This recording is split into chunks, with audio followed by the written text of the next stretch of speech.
नाजरीन आदाब, महकमा इत्तलात व राबिता आमा के हफ्तेवार प्रोग्राम सुकून के आज के शुमारे में मैं आपका मेज़बान सैयद शकील शान हाजिर खिदमत। आप सभी का खैर मकदम है। अक्सर बेशतर हम अपने प्रोग्राम में यंग अचीवर्स को दावत देते हैं जो अपने तजुर्बात हमसे बांटते हैं, आपके साथ शेयर करते हैं और यकीनन जो हमारे नाजरीन हैं वो मुस्तफीद होते हैं।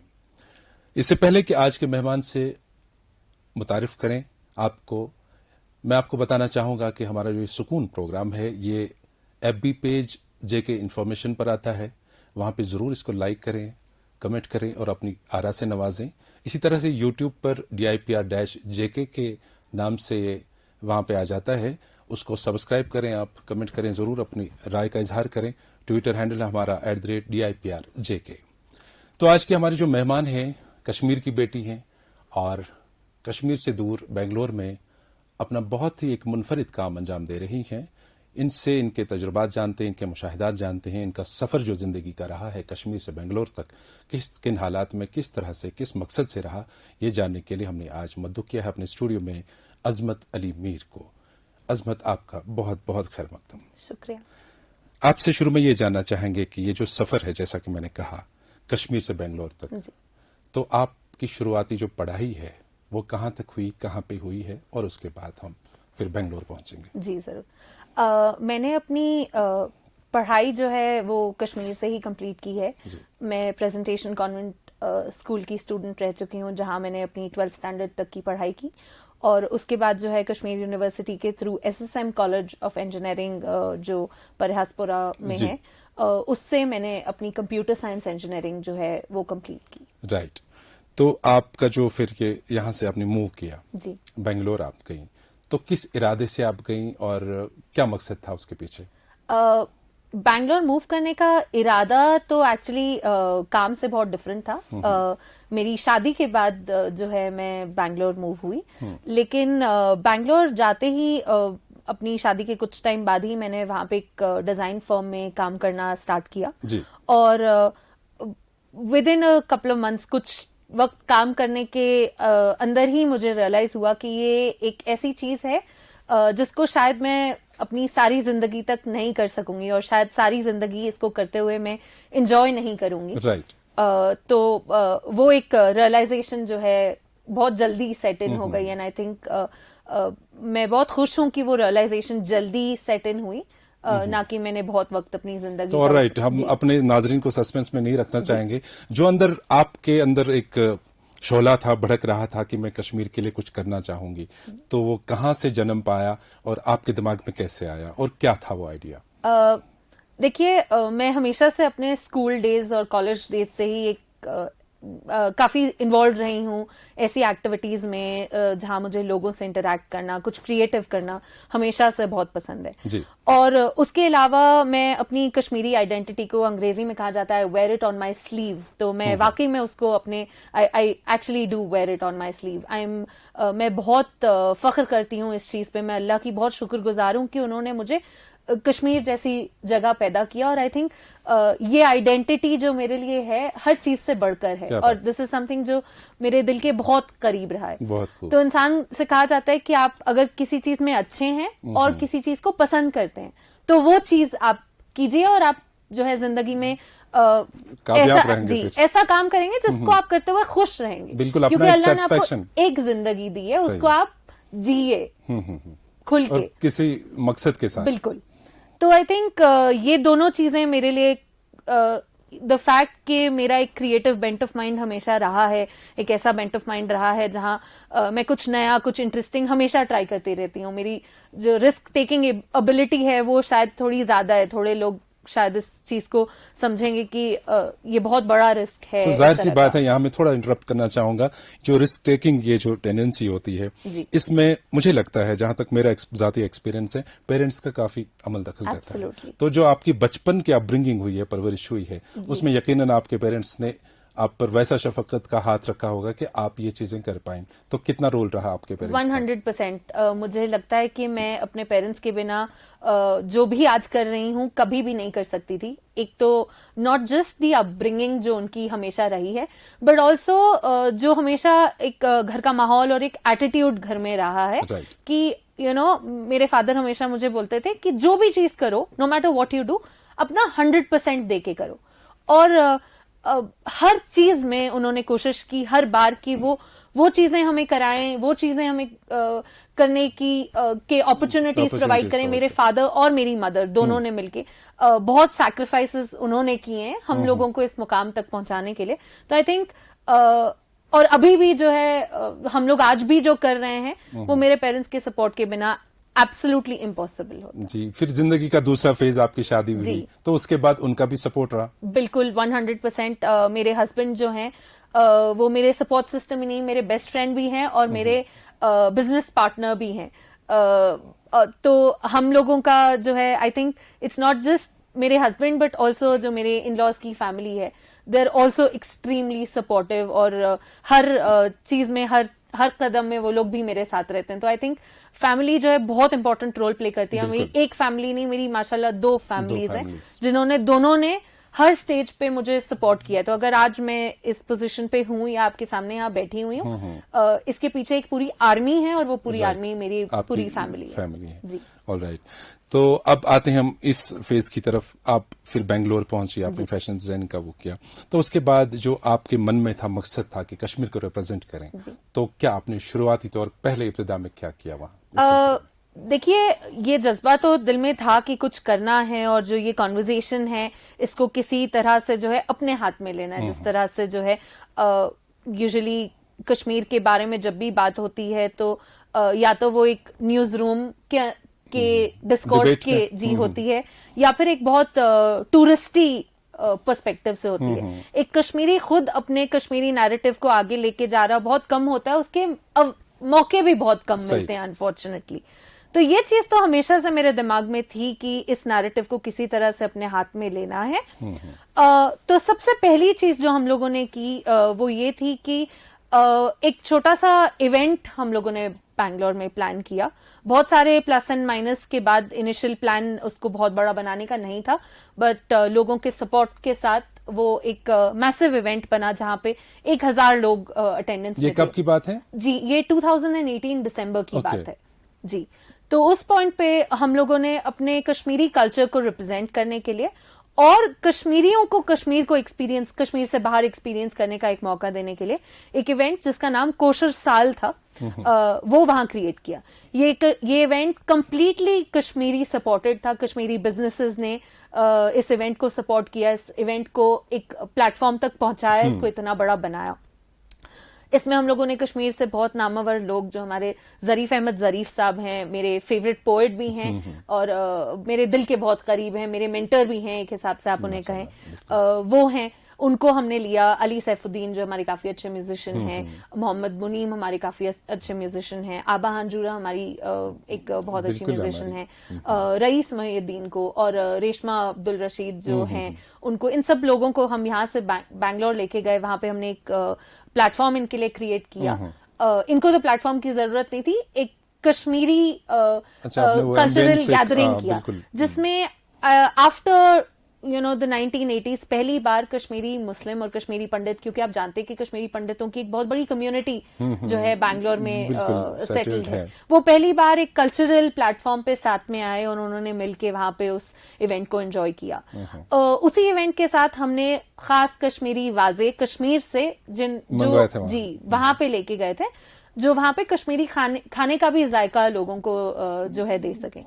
तो 1000 लोग उस इवेंट में पार्टिसिपेट किया, 1000 लोगों ने। वो एक ऐसा ब्यूटीफुल कल्चरल एक्सप्रेशन था जिसको आज भी लोग भूलते नहीं है। तो मैं बहुत फख्र करती हूँ कि हमारे हाथ से वो इवेंट हम लोग कर पाए। जी, तो ये सब करने के लिए एक ऑर्गेनाइज्ड एक मैनर की जरूरत पड़ती है। कोई ऑर्गेनाइजेशन जो आपने ज्वाइन की, या कितने लोग उसके साथ आपके साथ एसोसिएटेड हैं इस मकसद को पूरा करने के लिए? टू बी ऑनेस्ट, उस सिचुएशन में तो कोई भी ये एक बिल्कुल भी ऑर्गेनाइज्ड वे में हम लोगों ने प्लान नहीं किया था। एक छोटे से पॉटलक जो मैं घर में करना चाहती थी, उससे बनते बनते ये इतना बड़ा इवेंट बन गया। अच्छा। बहुत सारे कश्मीरी बिजनेसेस और जो हमारे कश्मीरी डायस्पोरा है उसमें उनके सपोर्ट जो है हम लोगों को मिला था, उनका साथ जो है हम लोगों को मिला था, बट किसी एक ऑर्गेनाइजेशन के तहत नहीं। हालांकि बहुत सारे कश्मीरी बच्चे जो वहां पे बैंगलोर के कॉलेजेस में पढ़ रहे हैं, उन्होंने हमारे साथ उस इवेंट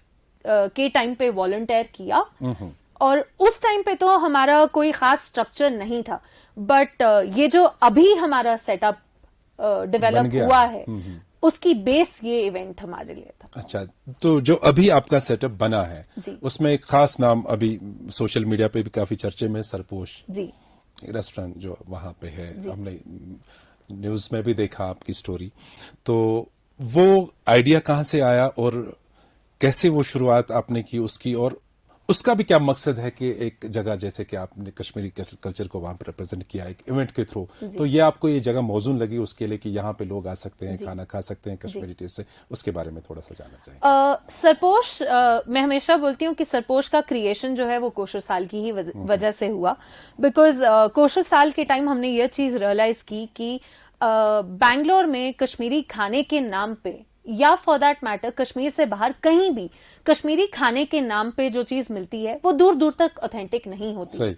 और अनफॉर्चुनेटली जब भी आप वहां जाते हैं और एज अ कश्मीरी खुद वहां पे खाना खाने जाते हैं, तो आपको लगता है कि इससे अच्छा ये लोग ना करते इस चीज को, बिकॉज ये खाने का नाम खराब कर रहे हैं। वो चीज मुझे काफी अफेक्ट करती थी। और जब हम लोगों ने कोशर साल में कश्मीरी खाना सर्व किया, लोगों ने उसको बहुत पसंद किया, बहुत सराहा और कहा कि इतना अच्छा कश्मीरी खाना हमने शायद कश्मीर में भी नहीं खाया है।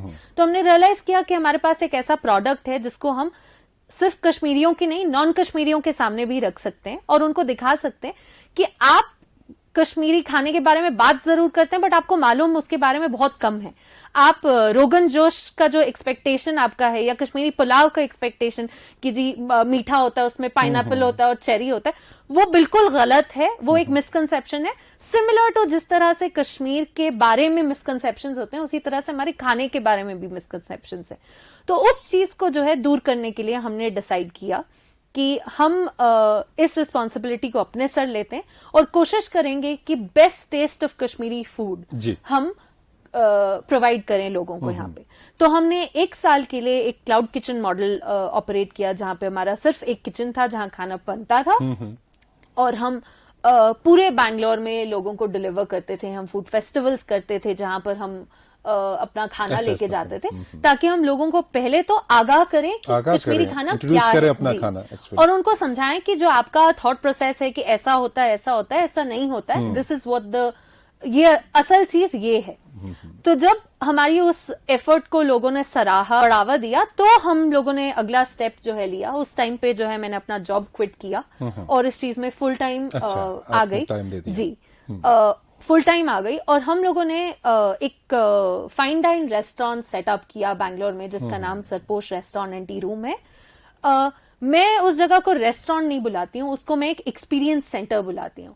क्योंकि वो जगह एक कल्मिनेशन है ऑफ एवरीथिंग, हर वो चीज जो हम लोगों ने इन्विजन की थी, जिस तरह से हम कश्मीर के बारे में जो कॉन्वर्जेशन है उसको आगे बढ़ाना चाहते हैं, वो सारी समा दी हमने उस एक जगह में। जी जी। इस जगह में हम लोगों ने कश्मीर के 14 क्राफ्ट्स जो हैं उनको डिस्प्ले किया। हमने खास कारीगर यहाँ से लिए जिन्होंने हमारे लिए वहां पे पेपर मैशी से हमारा लोगो बनाया। उन्होंने हमारे लैंप शेड्स जो हैं उनपे हाथ से पेपर मैशी का काम किया। हमारे वहां पे कालीन का काम, जो हमारा जालियों का काम है, वो खत्म बंद से लेके वॉलनट वुड से लेके क्रूअल एम्ब्रॉयडरी से लेके पश्मीना, सोजनी, तिल्ला, हर क्राफ्ट जो आप कश्मीर से वाबस्ता करते हैं उसको हमने वहां पे डिस्प्ले किया इन इट्स फाइनेस्ट फॉर्म, ताकि लोग आके उसको देख सके कि अच्छा, हम जो पश्मीना समझते हैं वो तो दूर दूर तक पश्मीना नहीं होता है। उसके अलावा हम लोगों ने वहां पे, क्योंकि हमारा खाना जो है हम लोग खास कश्मीर से ही इंग्रेडिएंट्स लेके बनाते हैं, ताकि जो है फ्लेवर्स और टेस्ट में फर्क ना आए। कश्मीर का पानी हमारे पास अवेलेबल नहीं है, बस वो एक डिफरेंस है। बाकी हम कुकिंग स्टाइल्स में कोई चेंज नहीं करते हैं, हम इंग्रेडिएंट्स में कोई चेंज नहीं करते हैं। तो इस चीज को जो है हम लोगों ने जब ये इंग्रेडिएंट्स वहां यूज करने स्टार्ट किए, लोगों ने हमसे मांगने भी स्टार्ट किए। तो हमने इन इंग्रेडिएंट्स को, जैसे कि हमारा खास जाफरान जो है, बादाम जो है, अखरोट जो है, ये जो हमारे इंग्रेडिएंट्स, हमारे इंडिजिनस कश्मीरी इंग्रेडिएंट्स हैं, इनको भी हम लोगों ने वहां पे लोगों के लिए प्रोवाइड किया कि अगर आपको लेना है at the best possible rates जो है एंड द बेस्ट क्वालिटी। तो ये चीजें जो है हमने वहां पे प्रोवाइड की। सरपोश का खाना जो है, जो हम लोग एफर्ट्स करते हैं इसको बनाने में, जो हम लोगों ने एम्बियंस वहां क्रिएट किया है, जो हम वहां सर्विस प्रोवाइड करते हैं, इन सारी चीजों को वहां के लोगों ने बहुत बढ़ावा दिया, बहुत सराहा, बहुत पसंद किया, और ये भी रियलाइज किया कि ये कितना मुश्किल चीज है जो हम लोग कितनी मुश्किल चीज को हम एग्जीक्यूट कर पा रहे हैं यहाँ पे। तो वो जो है आई थिंक चीज लोगों को बहुत पसंद आई, और वहां पे हम लोगों को बहुत प्यार मिला हमारे रेस्टोरेंट पे। अजमत, आपसे ये जानना चाहेंगे कि चूंकि एक सफर जारी रहा, जहां से आपने इवेंट की बात की, 2018 की बात है, आज 2021 है, 2018 से 2021 तक का जो सफर है, जो आपका कहीं दिल का मकसद था कि हम ये करना चाहेंगे, मैं कश्मीर के लिए अपना एक हिस्सा ये अदा करना चाहूंगी, कहां तक आप समझती हैं कि आप कामयाब हो चुकी हैं? अभी ये सफर जो है बहुत दूर तक जाने का है। अभी हम आज जो है कश्मीर का जायका एक शहर में लोगों को दे रहे हैं। उम्मीद है कि हम आगे चल के जो है दुनिया के हर कोने में जहां जहां कश्मीरी फैले हुए हैं, और जहां जहां लोग जो है इस तरह की चीज को अप्रिशिएट करेंगे, हम चाहते हैं कि हम वहां तक जा सकें। हम चाहते हैं कि मैं ये नहीं कहूंगी कि हम चाहते हैं कि हम कश्मीर की आवाज बने, बिकॉज वो चीज बहुत अनफेयर रहेगी। हम चाहते हैं कि कश्मीर की आवाज दुनिया के हर कोने तक पहुंच सके। कश्मीर एक मैं बोलती हूँ कि कश्मीर जो है एक त्रामी की तरह है, उसके ऊपर बहुत सारी खूबसूरत चीजें हैं, बहुत सारी चीजें हैं, आपको बस ऊपर की सरफेस नजर आती है, जो अंदर है उसके आपको नजर नहीं आता। तो जो उसके ऊपर का सरपोश है ना, वो उठाने की जरूरत है, जो एक्चुअल फ्लेवर अंदर है उसको टेस्ट करने की जरूरत है वहां पर। तो आखिर में आपसे जानना चाहेंगे कि चूंकि आप अभी नौजवान हैं और आपने शुरुआत की है, बहुत ही अच्छी शुरुआत की है, जो कि काबिल फख्र बात है हमारे पूरे कश्मीर के लिए, हमारी सोसाइटी के लिए, हमारे माशरे के लिए। आपका क्या मैसेज रहेगा जो आपके हम उम्र होंगे, आपके क्लासमेट्स रहे होंगे, आपके दोस्त रहे होंगे, रिलेटिव्स रहे होंगे, उनके लिए कि कश्मीर के बारे में उनको आगे तक ये नजरिया लेकर के क्या करना होगा? देखिए, मुझे लगता है कि मैं सही इंसान नहीं हूं किसी को कोई मैसेज देने के लिए, क्योंकि अभी मुझे भी बहुत कुछ सीखना बाकी है, अभी मुझे भी बहुत कुछ करना बाकी है। बट मैं ये जरूर कहूंगी कि जितने भी हमारे कश्मीरी नौजवान हैं उनमें बहुत ज्यादा टैलेंट है, बहुत अच्छी चीजें कर रहे हैं। हमारे बहुत सारे कश्मीरी जो मेरी एज ग्रुप के हैं या मेरे साथ के हैं, वो बहुत इंटरेस्टिंग चीजें कर रहे हैं। खास तौर पे जो है हमारी कोशिश हमेशा ये रहती है कि हम अपने जो अपने साथ के कश्मीरी बिजनेसेस हैं, जो यंग एंटरप्रेन्योर्स हैं, उनके साथ काम करें। हम बहुत लोकल एंटरप्रेन्योर्स के साथ काम करते हैं यहाँ पे। खास मेंशन मैं एक कंपनी का करना चाहूंगी जिनकी वजह से हम आज बहुत सारी चीजें कर पाते हैं। फास्ट बीटल नाम की एक ऑर्गेनाइजेशन है जो हमारे लॉजिस्टिक्स पार्टनर हैं, जिनके बिना ये जो इतना बड़ा सफर है श्रीनगर से बैंगलोर तक का, वो मुश्किल होता हमारे लिए करना, पर उनने हमें सपोर्ट किया इस चीज में। उनका खास मैं नाम लेना चाहूंगी यहाँ पे। उस तरह से बहुत सारी हमारी और ऑर्गेनाइजेशंस हैं जो इंटरेस्टिंग चीजें और नई चीजें कर रही हैं। मैं हर कश्मीरी को ये मैसेज देना चाहूंगी कि आप अपने यंग एंटरप्रेन्योर्स को सपोर्ट कीजिए। बहुत अच्छी चीजें वो लोग कर रहे हैं, बहुत अच्छे फील्ड्स में जा रहे हैं, उनको बढ़ावा दीजिए। एंड खासतौर पे पेरेंट्स से एक रिक्वेस्ट करूंगी कि प्लीज अपने बच्चों को गवर्नमेंट जॉब्स या medical, engineering in specific fields में पुश करना बंद कीजिए। उनकी क्रिएटिव फ्लेयर को जो है रिस्पेक्ट कीजिए, उसको अंडरस्टैंड कीजिए, और जो मौके आप उनको दे सकते हैं, अगर आप उनके लिए वो अपॉर्चुनिटीज क्रिएट कर सकते हैं, और या वो अपने लिए खुद वो अपॉर्चुनिटीज क्रिएट कर रहे हैं, उनको उनमें सपोर्ट कीजिए, because the sky is the limit. वो बहुत आगे जा सकते हैं। क्योंकि आप आखिरी जवाब में आपने ये भी बता दिया, जो कि आप एक लड़की हैं जी। तो हमारा आपको पता है कि मुआशरे का सिस्टम ये है कि लड़की को ज्यादा आजादी दें तो क्या होगा वो ये। तो आप जहां तक आपने अपनी फ्रीडम ली है और उसका सही इस्तेमाल करके यहां तक आप पहुंची हैं, ये भी आपने बता दिया। तो बहुत बहुत शुक्रिया आपका यहाँ आने के लिए। इंशाल्लाह कभी वक्त मिला आपको दोबारा दावत देंगे यहाँ। आपका बहुत बहुत शुक्रिया। बहुत शुक्रिया आपका। आप जैसा कि मैंने तमहीद में भी कहा कि आप हमारे FB पेज को जरूर लाइक करिएगा। JK इन्फॉर्मेशन के नाम से चलता है YouTube DIPR-JK, और ट्विटर हैंडल हमारा DIPR-JK। आज के प्रोग्राम से हमें दीजिए इजाजत। खुदा हाफिज।